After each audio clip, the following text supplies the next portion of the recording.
Spoilercast, Spoilercast, Spoilercast, Spoilercast, Spoilercast. No, you don't want to get in on the fun? Not into the song. No. Okay. It was a good movie, but I won't let you puppeteer me.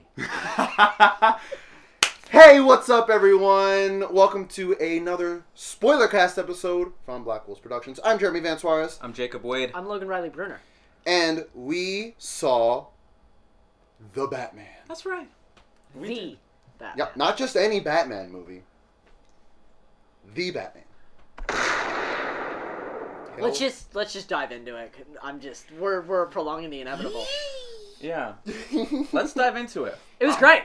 Just straight out of the gate. Yeah. It's great. Opinions, we loved it. You're not gonna hear a podcast where we talk about how we think that it's just another superhero movie or that it's lame. No. We very much enjoyed it. So if you're looking for someone to bash the movie, just move on. Yeah, but keep this video playing in the background so we can get the views. We would love that. A couple watch hours. I know, about 15 to 20 minutes in, I leaned over to Jacob and I was like, is it too soon to say that this movie is perfect? Honestly, it wasn't too soon. Like, I had already decided that I was in it. Yeah, I was into it. I was getting chills in our opening segment. And by the way, this is Spoilercast, which means we're going to be spoiling the whole thing. Everything. All of it. If you want our normal opinions, they're on Patcast 54. We talk about it really briefly. Yeah. But yeah, if you want the in-depth thoughts, stick around. They're coming. First, some credits. Yep. The Batman, directed by Matt Reeves, written by Matt Reeves and Peter Craig and Mattson Tomlin. Yeah, let's shout out Mattson Tomlin. Yeah, he deserves to be shouted out. He did a lot of work on the Batman, and studio politics means his name wasn't put on the movie. But he also wrote a phenomenal comic called Batman the Imposter, which if you're looking for something similar to the movie, you're going to want to read that. It is delightfully dark. So good. Yeah. So good. Keep going. Let's talk about the stars. Starring Robert Pattinson, Zoe Kravitz, Jeffrey Wright, Colin Farrell, Paul Dano, John Turturro, Andy Serkis, and Peter Skarsgård, and in a very surprising cameo guest appearance. Spoiler alert! Barry Keegan as unseen Arkham prisoner, the Joker. That's right. Confirmed. People in front of us at the theater were like, "It was Two-Face," and I was like, "I also thought it was Two-Face as well." For a second, I was like, "That deformed face is that Two-Face? Two-Face? Two-Face?" But then he said clown, and the laugh. And the laugh. I was like, Two-Face doesn't laugh. He flips coins. Yeah. And Two-Face also has that like back and forth good. I feel like if they were really going for Two-Face, it would have been like, you did a great job. No, he did terrible. It would be like that fight. But this was very much like, I'm so proud of you. We're going to make them see us. Yeah, and also, Harvey Dent is a district attorney, and we've already had a district attorney character in this movie. We've lost that district attorney, so we're going to need a new one to step into play. Played by Peter Skarsgård. Talk about caller ID. Okay. It's a track on the album. That's the only reason I'm smart enough to have that joke. All right, if you got that joke, congratulations. Oh, the score was written by Michael Giacchino. Thank you. Who's known for Pixar movies. Who's known for The Incredibles and a lot of other Pixar movies, and I did get that kind of, that vibe. See, I think I was most proud of the score because it was so different than any of the stuff that I've heard him do. Yeah. It was dark and gritty and even the music felt violent. I want to say he does a great job of setting the tone. Oh, he does. Right away! I remember listening to the Batman theme for the first time when it first dropped, and I was like, whoa, I feel like this song is spoiling the movie for me. Yeah, same with the Catwoman theme. Yeah, because it's... Ooh, it's like, okay, so the theme song, I know we're jumping ahead, but just like, it relates to the story about what the Batman is about. The theme song, we start with this, this kind of these wild Western guitar riffs and these discordant pianos and this kind of almost like feeling like a funeral march type thing. And it's like, This is the Batman. He's scary. He's slowly walking towards you. You know your shit's about to get wrecked. And then there's this really surprising transition into this like very wholesome, very like... But still dark.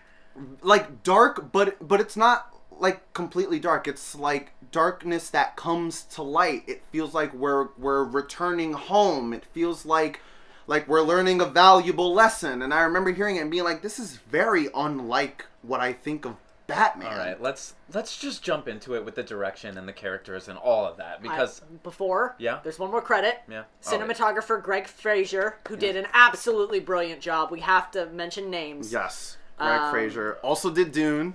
Hey, that's why I liked it. Yeah. But yes, let's dive right into the story. Yeah. So I just want to say that Matt Reeves does a great job of making this Batman a loner. You can tell that he is putting fear into the bad guys for goodness sake, right? Like you can tell that he is a good man under that. He's a scary man, someone you don't want to mess with, but it's not because he's bad, it's because he is like the scary protector. I would actually argue a little bit to the sense that this Batman is doing good and is a good guy, but maybe not yet for, and this will change when we get to the end of the movie, not for the right reason yet. Yeah. At the beginning of the movie, this is very much a Batman who is taking vengeance for his parents' death. Well, Robert Pattinson has even talked about the fact that, like, he believes the way he's playing Batman is that every person he fights is the person that killed his parents. Okay. Every single one. He's taking out that rage. He's taking and that for rage. this Batman, quote from the movie, fear is a tool. So, like, Which he is I thought actively working with that. Yeah, but it's so smart to put that right out of the gate, is the idea of, like, we've always thought of Batman as, like, he's in the shadows, he's always there, but, like, to think about being a common crook in the city, and to be like, you don't know if the corner you turn, Batman is just going to happen to be there. If you're in the wrong place at the wrong time, you're gonna end up in the hospital, and that alone is enough to scare the city's criminals. And I also love that right out of the gate, we get him saying, like, I can't be everywhere at once. Right. Gotham's a big city. I'm one guy! And I'm like, yo, you are nailing Batman on the head, and, like, we haven't even seen him yet. Yeah. Shout out to the duo of Bruce and Selina taking on crime In their own unique way. in their own unique ways. Also, both of them individually still figuring out who they are as fighters, right? I love Selina's underdeveloped sense of self. She's wearing like a knit mask to hide her She's thing. not in Like she's wearing a costume. leather biker thing because she's like bike rider, a biker yeah. gal. Like she wears the wigs to like Oh my god, hide I her love the identity in wigs moments. at the Iceberg Lounge. I just Everything that happens at the Iceberg Lounge is good. Every time we showed back Bro, up, I was like, I wanted to party at the Iceberg Lounge. Just the way there was like infinite. Did you? Yes, I did. I don't know. I feel like the third time that people started getting thrown off balconies at the Iceberg Lounge, I'd be like, why do we keep coming to this club? It's just like the strobe lights, the infinite amount of confetti, the sexy techno music. Oh, it made me miss going out to clubs. Ugh, so good. Made me totally miss going out to So clubs. good. And the proprietor of the Iceberg Lounge, Colin Farrell disappears Farrell. completely under the prosthetic. Hey, sweetheart! I was like, Colin! Take it easy. I love that in this movie the villains seem approachable as humans. Yes. Yes. We are not distanced from them Except as the if. Riddler. But he's still except very the- Well, human. actually, yeah, I'll take that back. Actually, He's I mean, using social media yeah, to like. a part of this, hey, like, to all my 500 followers out there, thanks for supporting the Riddler. but it's also like, and I know, like, you joked saying that, but he's not like being humorous, being like, thanks for supporting the Riddler. It's very much like, It's a I genuine. was alone and you found me. Yeah. Like, I found my home, I found my people, and that's, I think, even more terrifying. That, like, this man who's a serial killer, a sadist, like, very much insane, is like, and I found the people who are like me, the people who relate to me on the internet. We were able to use this thing to connect and come together and make plans. Very modern twist on Oh, yeah. the villain trope. I said this to you guys after we left the movie. I like this idea in modern superhero movies that sometimes the public will take the villain's side. Oh, 100%. We see that in the MCU, especially in the Hawkeye series with Thanos Thanos is right. is right, and we see this in the Batman with pretty early on, people are already on the Riddler's side being like, no more lies, no more lies. No more lies. Because it's like, in a way, the Riddler is he's exposing the corruption of the city. It's his own sort of justice. It's his own sort of justice. He's a vigilante who has been inspired by the Batman to step up and save Gotham. And that, but I his think, methods makes it even scarier. are torturous and scary and evil. And that's the reason the two of them, especially in this movie, are such great counterparts. Because Riddler is really saying, like, I'm just doing what you did. Mm-hmm. Yeah, I that's inspire that's fear. Like part of his big confession that it's like it was us. We were doing this together. Yeah, it was our game. You played your part. You brought him into the light. You solved the puzzles. And it also plays into that idea that the Riddler is always trying to get Batman to catch him, is not the idea that Riddler wants to get caught, but the idea that Riddler really feels like they're in it together. Yeah. They're a team. And I like the Riddler's methods in this movie. I'm a sucker for like codes and glyphs and like ARGs and like that type of thing, and I feel like it's done so well in this movie that it's like I'm watching the movie and like the Riddler shouts out his riddle, and me as an audience member, I'm like, what does justice do when it's lying? And like Bruce just answers it so fast. Yeah. To just be like, he is the world's greatest detective. Especially in that collar DA scene where justice. It's the like, answer's justice. It Just could be blind, cruel, or whatever. He just solves everything so quickly. And it really shows that the two of them are in each other's heads. Mm-hmm. That Riddler understands Batman and Batman understands Riddler, and that makes it even scarier. I've got 2 points that I want to make. One is that in this movie, Batman was such a detective himself. Yes. And I loved being on that ride as an audience member, solving the mystery alongside him. Yeah. With a brilliant partner in Alfred, who I think Michael Caine very much played the butler, the inspirational mentor, whereas I feel Andy Serkis played his father's friend. Not even. I'd say like he was still the mentor, still the father figure, but the partner, the like, I worked on the cipher, I started picking this apart. While you rested, I did the work. I haven't seen, like, the HBO DC show Pennyworth, but in that show, it's, like, young Alfred, and he's a secret agent, and he's kind of kicking ass. I felt like this could have been a continuation from that. Yes. Because I could see this Alfred kicking some ass, if need be. Yeah, what was your second point? The second point is that I like that Riddler leads the Batman at the end to be like, this might be it for the Batman. Yeah. For a moment. For a moment, of course, he knows that. That moment of doubt that is like, I might have to stop before he realizes, like, I don't have to stop, I have to change. Yeah. I have to go from being fear to being hope. The symbol can't just be a signal to be afraid. It has to be a signal that, like, someone's out there not just to hurt you, but to save you. Which is interesting because they show in that very first scene the guy who's getting picked on. The first thing he says to Batman when all the thugs run off is, don't hurt me. Mm-hmm. Yeah. Is that he doesn't think Batman's there to protect him. He thinks Batman's just there to be another thug. Yeah. Well, I'm vengeance. I'm vengeance. And I love that dude's becomes... fucking unconscious when that... And yeah. The creepiest thing is Robert Pattinson coming out and being like, I improv that as the idea of, like, as you're slipping into the darkness, the last thing you're gonna remember is, I'm vengeance. And I love that becomes a running joke throughout the movie. Like, Catwoman, the only person that calls him Batman is, I think, the Riddler. It's because this is a... He's a vigilante! This is a year 2 Batman, you know? This is early Batman. He's not, like, famous for his crusades yet. Right. So when he says, I'm vengeance... Cops don't like him, and you have Selena Kyle being like, come on, Vengeance, let's go kick some ass. Zoe Kravitz! So hot! Their chemistry. Me and Jacob were like grabbing each other because the chemistry between these two is so sexy. And they do.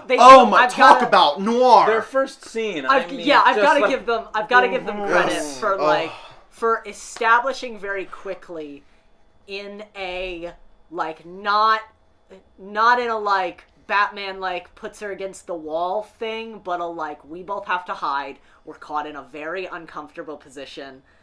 But, like, oh my gosh, we're so close to each other, and oh my gosh, there's so much tension right now. Either of us could give the other one up at any moment, and... So you were saying that you got to a point in the movie where the love scenes, or like that story... I think part of, for me, my issue with that love story. Mm-hmm. I liked it a lot. I think I wish that the kiss between him and Selena had been moved to later.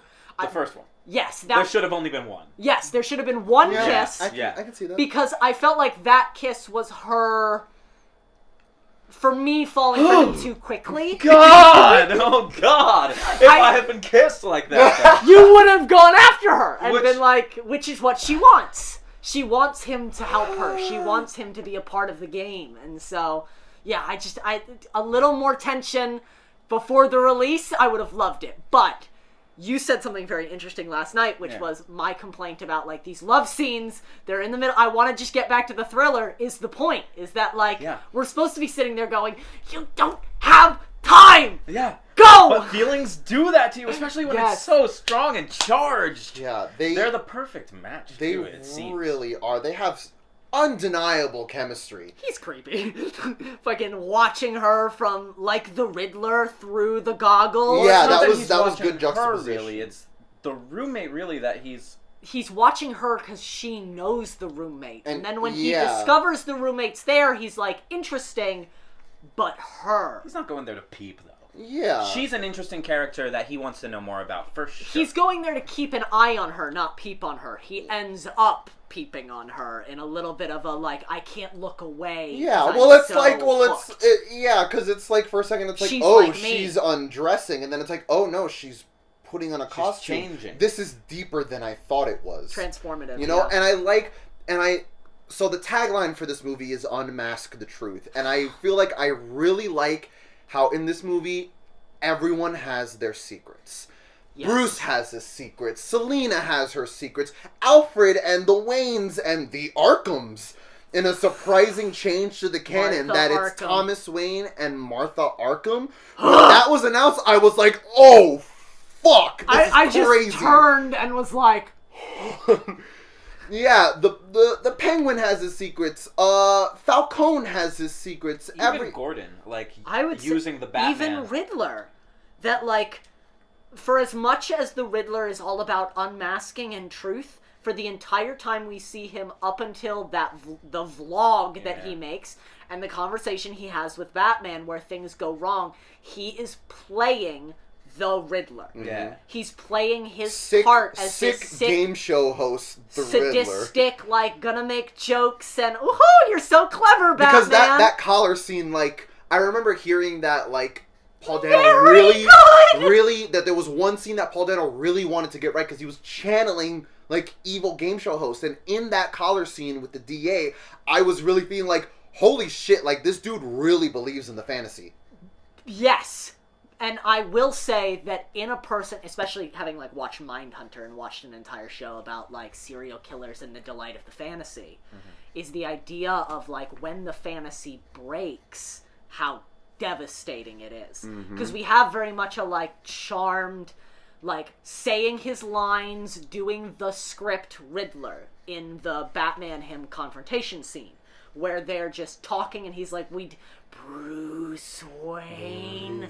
And, like, he's spilling out his whole plan and this whole thing. And then Batman says he's a psychopath. And that no one's ever going to remember him. And that he's a loser and insane. He breaks. And he shatters. No! This isn't how it was supposed to go! Just the way he, like, lingers on certain words, like, I did expect there to be a horror element. But it was still surprising to see it. That this movie is, like, this movie's scary. Neo-noir. It's psychological thriller. It's scary. It's violent. Even for a PG... Yeah. I was scared. When Riddler came on and was doing his, like, psychopath stuff, I was like, that is a scary individual. Honestly, yeah. For me, whenever Riddler was was present on screen. I mean, I think it's clear that they're going for a horror element from the very first scene where the lightning flashes and you just see him in the darkness and he's just standing there and he's shown up and it's suspenseful and it's fucking looks terrifying. Scary. That was scary, but it wasn't like this movie wasn't jump scary. No. I don't that's not what I mean when I say like you're saying horror. Yeah. But horror doesn't not exclusively mean jump scare. That's the kind of scare that really fucking gets me. Is jump scares. Yeah. And this movie when it's rising tension for me, it's more thriller. But see, here was the thing. The reason I call it horror versus thriller is that I think, especially having Falcone in particular, like Penguin to an extent, with villains like Falcone and Penguin, you can figure them out. They negotiate. They're businessmen. They're businessmen. They have methods. You can pretty much figure out they're going to shoot somebody, they're going to kill somebody. They know exactly what they're going to do. With a villain like the Riddler, you can't predict what he's going to do. Is he going to go with the game and let the DA go? Is he gonna set the bomb off? That's what was scary for me. What's the when he's like, I'm blowing up the whole seawall and destroying the city. It's like that was not. It's still not horror. What to I me, saw though. coming. That's to me like the Joker with the two fairies in The Dark Knight. But see, the Joker establishes that that's his plan. He says, "I'm gonna blow up the fairy." Yeah. Riddler don't know just Riddler's says, plan. I have a plan, and you're gonna have to wait and see what I do. Well, that's terrifying. But the Riddler does say his plan if you solve the case on the social media with the password. Yeah. Because then you get But he doesn't tell you what it is. Yes, he does in the video. In the video, yeah. He goes, this is what I'm gonna do when it's too late. But he never says to Batman, like, in his Riddler persona, no.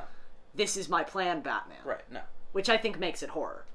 Like, I disagree. It's very. It's. I think it's horror. I think there's Us horror or Get Out elements. is horror. Yeah, I think there's horror elements. I'm not saying that this movie is like exclusively horror. I see what you're saying. Yeah. Horror versus thriller. It definitely leans towards thriller, but I think there are some horror elements in it that Matt Reeves plays up beautifully in this movie. For sure. Honestly, I loved the noir element of the whole movie, from color grading to music to acting. Directing, set pieces, like cinematography, that tone stayed from beginning to end. Yes. For sure. Never wavered. Yeah. Never it felt very noir comic book. Yeah, I think in terms of their technicality, everything came together to create. Excuse me, that's the burp of the podcast. Take a shot. The elements came together to really create this perfect noir comic book. Yeah. That it's like especially I noticed toward the end, there were moments where it was like, these are literally just stills plucked off the pages of comic books. Like the sky zipping by Batman on the motorcycle, looking back in the mirror, and that perfect shot of Selina riding away. The focus from like the rushing street to the motorcycle mirror, the out of focus shots when Riddler is bashing the DA's head in and putting the collar on. Yeah. And it's like I said, it's out of focus, but you see the blinking lights, and as an audience member, I'm like, oh shit. The sheer brutality that Riddler shows throughout the movie, that like he is both a completely calm psychopath, but also when he lets himself break, he gets incredibly violent.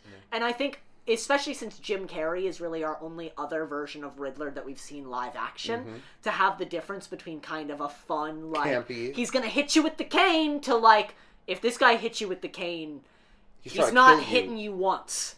He's hitting you like 10 times in the head as hard as he can. And laughing the whole time. And I also like that Riddler isn't afraid to get his own hands dirty. Yeah. He straight up murders a dude in the first 10 minutes of this movie. He murders a couple people with his bare hands. Yeah.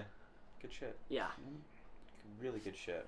Yeah. I think in terms of cinematography, in terms of costume, it all comes together really, really well. The costumes are gorgeous. Yeah. The color grade. Matt Reeves sent to every theater like the exact projector settings that they needed to show the right color grade. Thank you. And I'm so glad he did, because those colors are just spot on perfect. Yeah. There's one scene where the entire scene is lit by gunfire. Oh, yes, practical effects too. And it's so many practical cool. effects. I was gonna shout out that penguin chase scene. Oh yeah. Some blurry, The car chase. Yo! some blurry cinematography there. The a lot with car, action, built like a scary car. Yeah, when that if you car saw that revs in the up, rear view mirror, you'd be like, I need to run. honestly, when that car started revving up and it put out that like high pitched, really scary noise, I was in my seat being like, "Oh my goodness!" Yeah, and this is charging. Yeah, this is like a super technical thing, but Greg Fraser really knows what's up.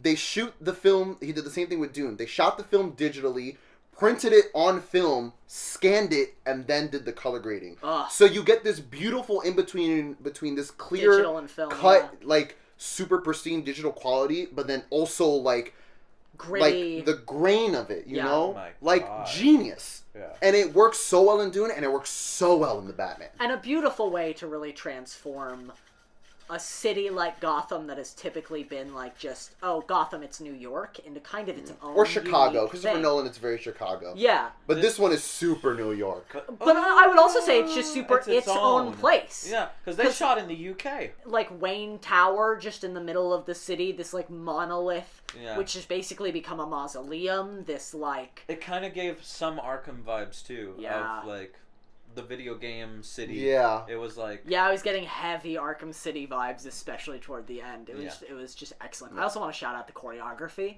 That fight choreography was insane! A year 2 Batman is going to Brutal. get hit a couple times. My dude Batman gets shot in the chest with shotties. Yo, that body armor is body armor. Yes. Yeah. I was gonna say the fucking flight suit. Oh my god. It seemed like he was That going scene on a was test crazy. run. Yeah. I mean, my feeling was that that was the first time. he was like, I have this just in case I need it, but like I felt have like never that was gone his for first time this. doing that. Yeah, and then pulling the parachute so late, or just like the miscalculation. He doesn't quite have it figured out yet. I love that this is an inexperienced Batman. Yeah. I love He's it still so figuring much. everything out. He's still figuring everything out. He's still trying to understand his own rage and anger and what his own mission And what his mission own is, you know? capacity for violence And his is. capacity for violence. Because there are times when he just does the typical, like, I definitely noticed it, especially in the iceberg fight, where it was like he'll start the fight and he'll be very technical. It's just like that. It's 2 hits. It's 2 hits down. But as we go on, Once he gets hit, once he takes damage, he starts getting pissed. He's like, it's like a video game. It's like you get The hit and your rage rage meter meter just goes grows. up and up and up. and there's a moment where like he takes a pipe out of somebody's hand and is just like, okay, whack. Yeah. And it's so hard hitting. You feel every shot. I think this movie makes a great case as to why we don't necessarily need an R-rated Batman.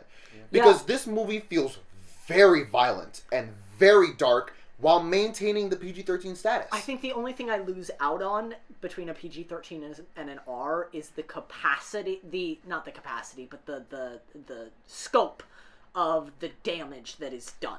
There are 2 moments in particular, the car crashing through the funeral and the flood coming through Gotham Garden, which is basically Madison Square Garden. Yeah.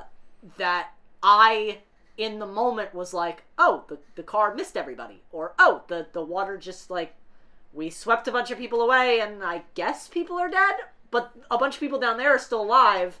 But this can't be everybody because there were a lot more people, so I guess people died? Mm-hmm. But I didn't see it, so I don't really have a, like... But do you need to see it to understand what's happening? I think I want to see it to understand what Batman is up against. That it's like, yes, he's saving people, but he can't... He's a guy. He can't save them all. He knocked the kid out of the way and saved him from the car, but there were a lot of people at the back of that funeral that Bruce can't get to. I think that's he has to make choices. I think that's my one problem with the movie is like the damage doesn't really get seen. Like Gotham Square Garden gets ripped Annihilated. apart. Like the whole structure's coming down. People are dying, but they cut away right But before. we're not seeing it. We're like 2 very close contact explosions happen. We see no burn marks, no blood, right? Like Yeah. Even when we see... There's a few explosion survivals that I'm like, we you see should be some, injured. Which I think is pretty comic booky, is the Yeah. idea of, like, superheroes will take these massive explosions, and then Yeah. the next panel they just look... Well, yeah. That's same. true. That's true, too. But we also, like, we see the sewing up of, like, a wound. Right. And, like, there's no blood. It's just, like... The wound. Skin. Right. The wound. Scar tissue. Like... Healing. Recovery. Yeah. Damage. Yeah. Yeah. I think in terms of, like, technical stuff, that would be my only problem with it, but I think this movie does an absolutely gorgeous job technically. Yeah. I can't wait till it's on HBO Max so I can April just 19th. Watch it again. Yeah. Watch it. I think there's kind of a conversation to be had about a particular plot point with Catwoman. Let's Okay. hear it. There's a big plot twist Yeah. where, you know, Batman has been seeing through the eyes of Selina, which, by the way, I love the tech in this movie. Ugh. It's low tech, but it's effective. From the contacts to the grappling hook to the See, I would taser finger. I would call that high tech. I would say he's extremely high tech, but he's careful about it. Taser But finger? Yeah, in the beginning the fight, he like taser grabs he him and it's uses. like. I didn't I think thought it he was I holding thought, a taser. I thought it was a wrist taser. I thought it was like he had a taser hooked into his wrist. It's and like he it's jabbed yeah, into it's his neck. attached to him, but it's not particularly like you know, like I feel like we also see like Batman where it's like he's got every gadget in his belt, and this is a Batman where it's like he's losing and he jabs himself with adrenaline or Bane Venom. That's 100% Venom. You think so? Because Batman got in the comics, Batman gets addicted to it At a before point. Bane even shows up. And in a certain story. So he's like building up tolerance to this. Not even building up tolerance. It's just Venom. What Venom does is it's adrenaline mixed with like rage. It just makes you Oh my gosh! And incredibly then powerful. Gordon has to be like, bro. Yeah. And he's like, It's because he literally turns into Bane for a moment, Yeah. where it's just rage, violence, rage, violence. sick. Get the target, get the target, get the target, get the target. After being shot in the fucking chest, Yeah, like man. or back. I don't even. He remember got which shot in the both. stomach. Like yeah. So yeah, Point blank. he's looking through Selina's eyes, and then Selina and Falcone have an interaction, and Bruce is like, But he doesn't "You recognize Selina. No, he doesn't. And Bruce is like, you have a relationship with Falcone, and she's like, I don't have a relation. It's not a relationship. Yeah. You know? And then that question kind of disappears for a moment, and then when Bruce pokes and prods her about it, there's a big reveal that Falcone is her father. Yeah. Which I personally was like, oh, Yeah. in the theater. I was like, oh my gosh. I was like, no fucking way. more adjustments to the canon. I love the little tweaks that Matt Reeves does to the canon. But it makes sense. Mob boss who got one of his employees pregnant and never took responsibility. Yeah. Yeah. It's like, I feel like there's like, do we really need that plot point? Yeah, that's the plot twist. I was like, was it necessary? It was shocking, and then at a certain point I was like, does it matter too much, man? I think we need it because otherwise, why was Selina at the Iceberg Lounge to begin with? She had nothing to do with the girl until she showed up at the Iceberg Lounge. And she showed up at the Iceberg Lounge because she knew Falcone was there. Okay. And But the he knew her deal since she that was a little girl. He knew her until she turned 7. She got taken away by social services and then showed back up. Okay. As just an employee that he didn't recognize. She had pink hair. She's hot. He's like, oh, look, she looks like somebody that I'd sleep with because, yeah, he slept with her mom. I personally like the plot point. First of all, as someone who knows Batman lore, it's shocking because it's a tweak to the formula that we already know. I like the emotional weight it adds to when Selina finally confronts Falcone and tries to kill him, essentially.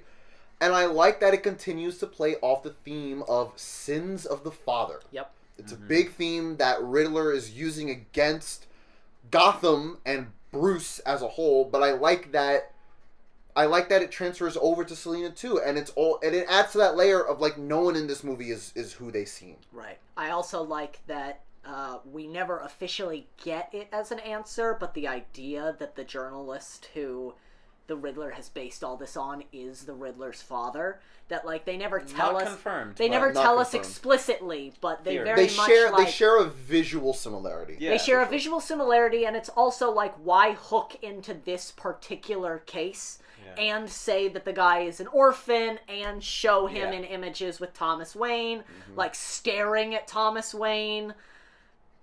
I feel like they very much like have the implication of like he's taking vengeance for his father.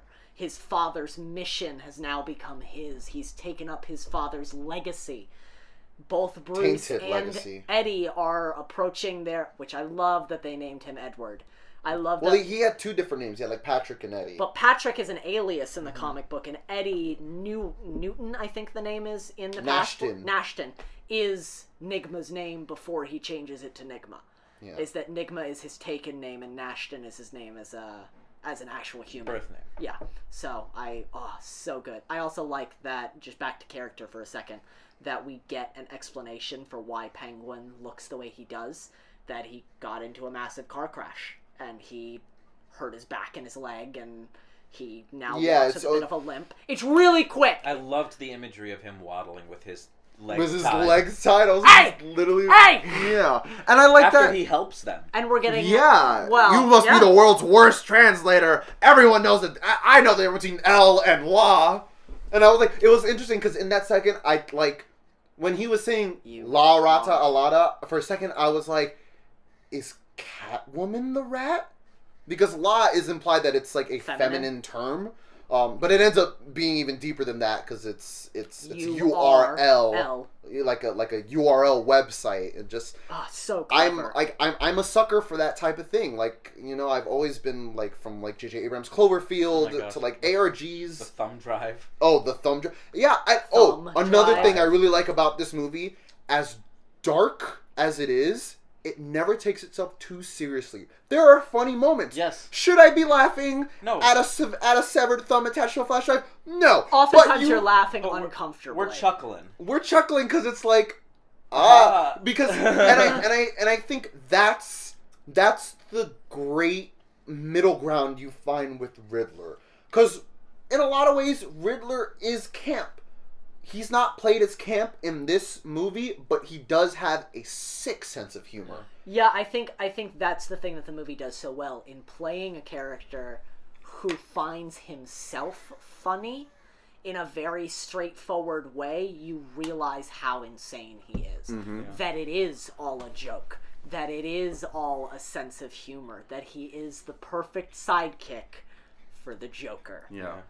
Yeah. Speaking of! Yeah. We got a beautiful scene at the end between an unseen Arkham prisoner, who's now been confirmed by Matt Reeves to be the Joker. Matt Reeves is signed on to do 3 Batman pictures. And Robert Pattinson is signed on to do 3 Batman pictures. Hell yeah. So what are our theories for Batman 2? Okay, well, I also like the theory that the reporter is Riddler's father. However, the reporter's last name was Elliot.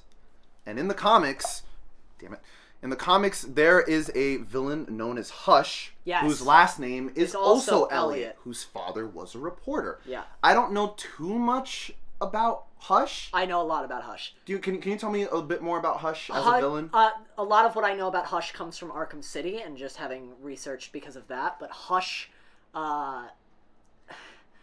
becomes a serial killer who takes on the moniker of Bruce Wayne. His whole thing is that he basically like creates masks out of his victims so he can transform himself. Face. Yeah, that's a face. That's from Peacemaker. Yeah. Mix the two. Yeah, you're right. Hey, it's all DC. Hush like takes on the persona of Bruce Wayne in order to destroy the Wayne legacy by turning Bruce into a serial killer. By being like, look, Bruce Wayne is a monster. He's on camera murdering people. It would explain why he's such a recluse. Yeah, it would explain why he hides himself away so much. He's a serial killer. No. And so that's who Hush ends up becoming. And we got written on the newspaper articles detailing the murder of the reporter, the word Hush. Yeah, which was in the movie. In the movie, it was I didn't more. See that. It was a photo of Martha, and it was more in reference to Hush Money to cover up what had but happened. It's still a nice little but wink to I saw that, and I was like, oh, Hush! Yeah. Okay. But Hush is a scary villain. I think that would be a great sequel setup because then you have both Batman and Bruce Wayne as a target. Yeah, that's great. No. Being attacked. That's Being great. attacked on both ends of his ego, I think is really interesting. And we're probably, hopefully, we continue to see Penguin's rise in the criminal underworld. Oh, Yeah, I think we definitely will. The Maronis are gone and the Falcones are gone. This is Penguin City now. Penguin's Flooded city now. I also, I can't wait to see Selena come back. Oh, and I hope so. Well, she hasn't even become Catwoman yet, so Yeah. she's got to become the cat. She's going upstate to maybe she find calls a couple herself the scores. cat. So The Bat and the Cat. Sounds like a good team, right? Yes, it does. But she calls herself that because she A, loves cats, and B, she's a cat burglar. Yeah. I have a thing for strays. Yeah. Thing for strays. Ugh! Ugh! I know. Who are you under there? I just like you leave that movie frustrated, But also satisfied. but also satisfied. And that's why, like, really particular shout out to, say his last name, Michael. Oh, Giacchione. Yes, Or really, Giacchione? I don't even know. If really big shout out to him because the storytelling that he does through the music is incredible. Hearing the Catwoman theme, I'm like, I already know that this, like, her story is not a happy one. No. She's been through shit, A lot. and it's gonna end it's not gonna be a happy ending. I have a feeling, my theory going into the Batman 2, whenever it ends up happening, I think 2024 is when they said. First movie was I Am Vengeance, and we dealt with the flaws of that moniker. I think the second movie is going to be I Am Hope and the destruction of that moniker. The idea of Batman trying to be hope for the city and how an escaped Joker, Riddler, and possibly and introducing Hush start to destroy that hope slowly. See, And just pick it apart. I don't know if the Joker's gonna be in the next Batman movie. You think I they're think gonna they're save him? saving him for the third movie. That's fair. Interesting. I think they're gonna build him up from the shadows. I think that for he'll sure. still be in the next one There- if he was in this one. I think there's gonna be something there. Apparently, there was a deleted scene from this movie in which Batman is like stuck on like one of the Riddler's schemes, and he wants to get in the head of a psychopath. And so there's a very Silence of the Lambs-esque scene where he goes to Arkham and he talks to unseen Arkham prisoner. I'm happy that it wasn't in the movie, but knowing that, it's just very interesting going forward. Yeah, I think that's super interesting. I think it's smart to not have a situation in this movie where Batman is stuck. Yeah. I like that it very much feels not that he is too smart for Riddler. Yeah, right. Yeah, it's incredibly long. 2 hours and 56 minutes. The idea of the reveal later that Riddler had essentially planned this whole thing with the idea of knowing how smart Bruce is. That, like, Batman is, because he doesn't know it's Bruce. Yeah. That idea of, like, I have set this riddle up so you can solve it. It is solvable by you. There's never a point that I think you're going to get stuck and not be able to figure out where I'm going next. So, But it's interesting because Batman gets a lot of help. He gets help from Alfred, basically decoding Enigma's code. Alfred starts the decoding. Batman figures it out. He figures by out saying, drive. He figures out the whole thumb drive thing. Because the idea of don't look for the letters that we're missing, look for the letters we have. Yeah, that comes from Bruce. And then there's also the Rada Alada thing from Penguin, where it's like L and La and figuring out URL. Ultimately, Batman is the one who provides the answers because he's the one who justice, orphan, they lie still. You know, all the answers are there. And shout out to the Riddler supervisor, whoever came up with these fucking schemes. You know, just so well. Writers are clever. Writers, especially when you know that's part of the thing that I love about like movies like this, movies like Seven, is if you know where you're ending, you can figure out how to get there and just like work your way backwards. You keep talking about the movie Seven. Have you seen it? No. But I know it. but they're similar. It is the he's right, though. Yeah, I know he's right, but I keep hearing him say Seven, and I'm like, that movie you haven't seen? Yeah. Yeah, I like that the movie takes us along for the ride of solving these riddles. Yes. Like, sure, Batman, like, solves it in, like, 2 seconds flat, but, like, I had fun as an audience member being like, what is cruel and blind and like this, and this? Oh, Justice. It is justice. Yeah, let me think about it. Yeah, justice can be all of those things. Just like... But when it's denied... The Riddler is so smart in this movie without being, like, obnoxious. You know? Yeah. Oh, you're not as smart as I thought you were. And I also like that they play with the expectation of, like, does Riddler know that Batman is Bruce? And no tricks. No, he doesn't. He doesn't know. I don't think he does. But I like that they played... They toyed He's with us. the last one we didn't in take the promo. Out. When they fucked with us so and much in that the trailer. movie, because we have that going into the movie. So as soon as Riddler says Bruce Wayne, we're like, oh shit, he's calling him out. But we're also in the head of Batman being like, he's figured it out, and then seeing Bruce realize he doesn't know.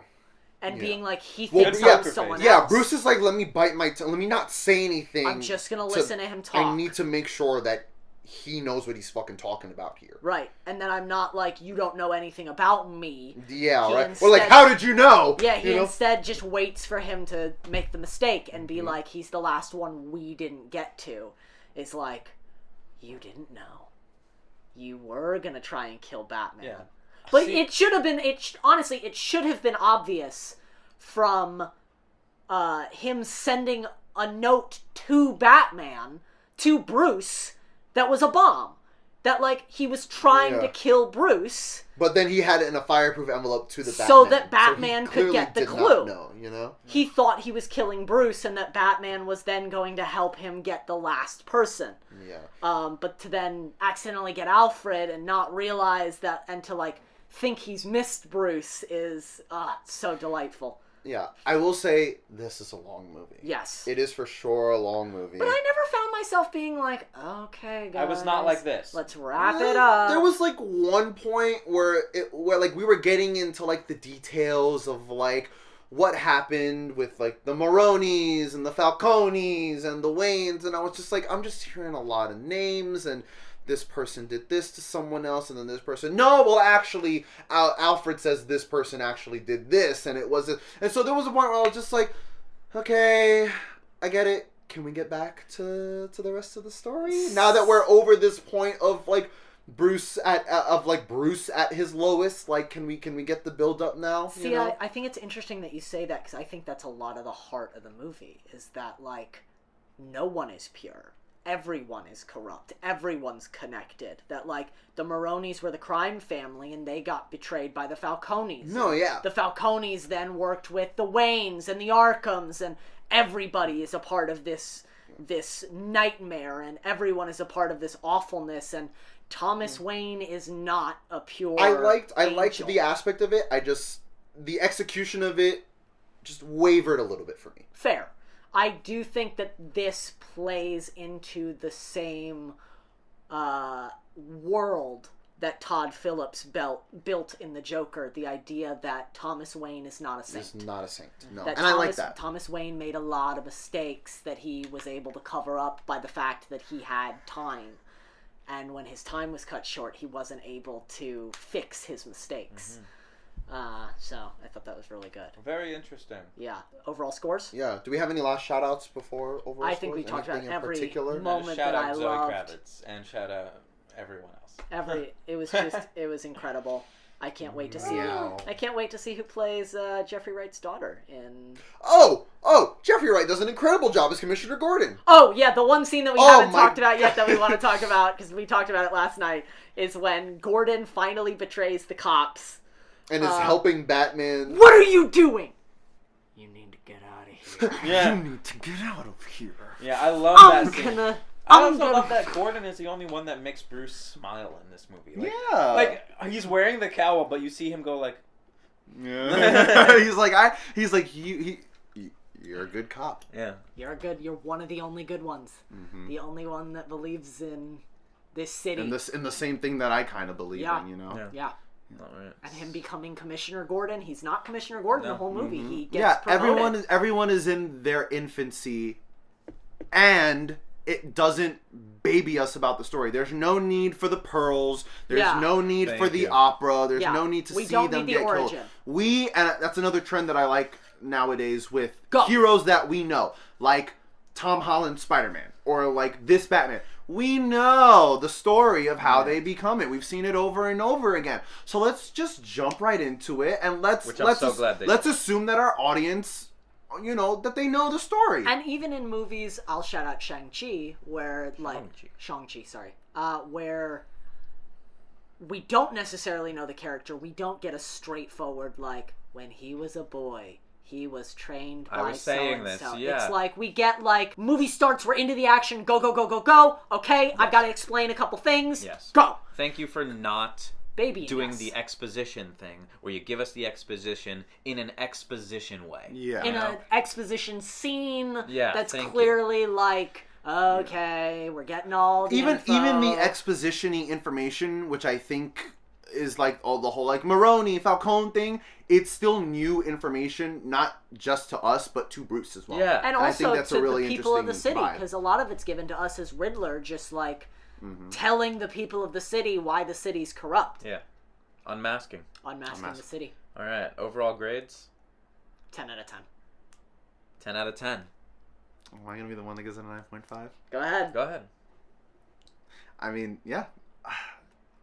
Nah, fuck it. 10 out of 10, man. Yeah. I think, This is...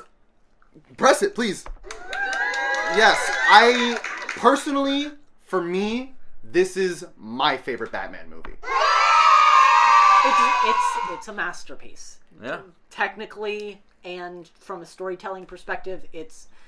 For the tiny specks of problems that I had, it's not worth enough to be like, this isn't a masterpiece movie. No. When I say, a lot of times, I'll say this every time I do reviews, if I say 10 out of 10, I don't mean perfect. I don't mean without No flaw. movie is perfect. Yeah, no movie's I mean perfect. it's a masterpiece. And perfect is It was really good. It's a masterclass in filmmaking.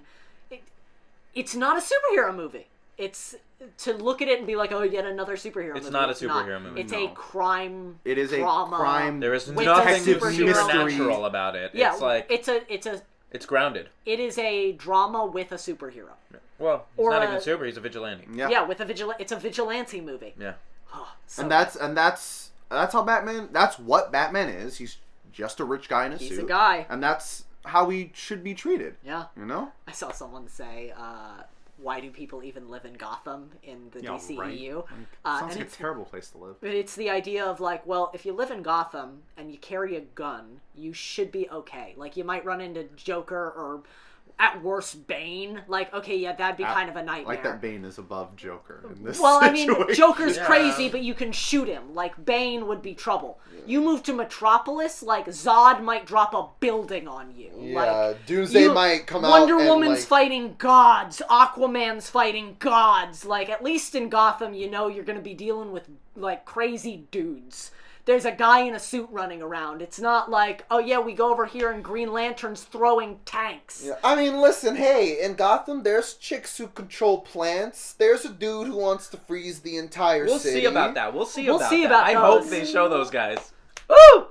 I'm intrigued. Yeah, same. Especially if they do a more dark noir twist where, like, Mr. Freeze is not just, like, crazy freezer dude, but we get, like, cryogenically affected, like his body is the way that it is because of experimentation. Yeah, and, like, I'm like kind of on the fence as if I want to see Mr. Freeze, just because it's like, it's been so long. His story is like, his story's dark. His story's dark and his story's sad, but I always know how it's gonna go.